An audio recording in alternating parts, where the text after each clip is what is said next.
So you want to add a little bit of depth to your world. Maybe it's feeling a bit flat right now. Maybe you have a species you want to give a unique flair or a setting you want to throw your players into.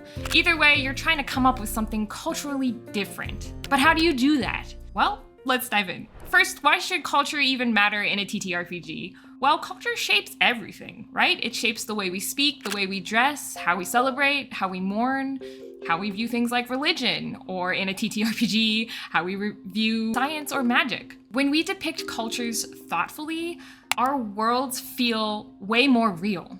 It's not just a collection of cheesy cliches and stereotypes. Think about elves. Are they just pointy-eared nature lovers?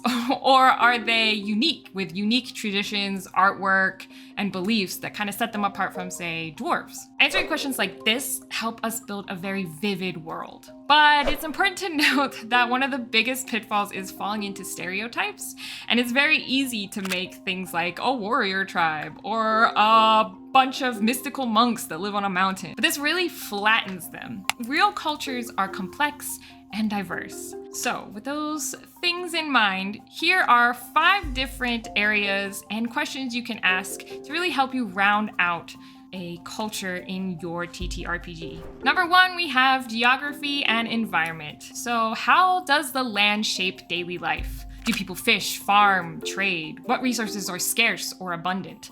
These questions can determine what foods they eat and enjoy and what jobs or occupations they have. 2, of course, history and origin stories. What legends do they tell about their beginnings? Have they faced wars, migrations, disasters?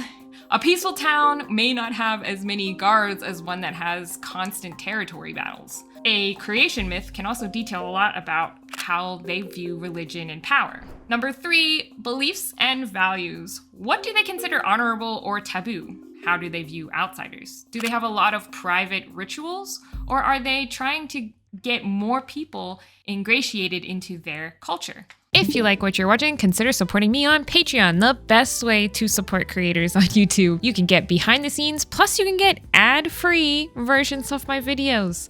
Also, live streams, there's shop discounts, hopefully some paper products coming out, definitely a magazine in the works. There's lots of stuff there. Link in the description. Number 4, art, food, and clothing. What music, crafts, cuisine are unique to them? What do they wear and why? Do they love intricate fabric weaving or colorful beads? Do they dress plainly because they don't have the resources for dyes and colorful clothing is actually viewed as something for only the rich or greedy? Number 5, language and communication. Are there any unique sayings or hand motions or dialects? How do they record their history? Is it through song, carvings, stories, or books? Maybe instead of shaking hands, they place a hand over their heart in greeting to denote love and respect for others. Or perhaps their history is all oral, and they have a set position within their culture that is highly revered, where an individual has to memorize their entire culture. Would not want that job. Definitely would fail. Here are some other tips to help you when you're answering these questions. Don't be afraid to do some research. Read about real-world cultures, but consider mixing and remixing them. Combine elements from different sources and always ask, like, how would this actually work in my fantasy world? There are also plenty of sources out there that use history as a basis for their content. Looking at you, Historic Arcanum. If you're drawing from a real culture, be sure to do so respectfully. Avoid appropriating, sacred symbols or rituals unless you really truly understand their meaning. And be careful with things like slang or negative connotations when you are describing things too. This leads us into our next tip. Of course, be mindful.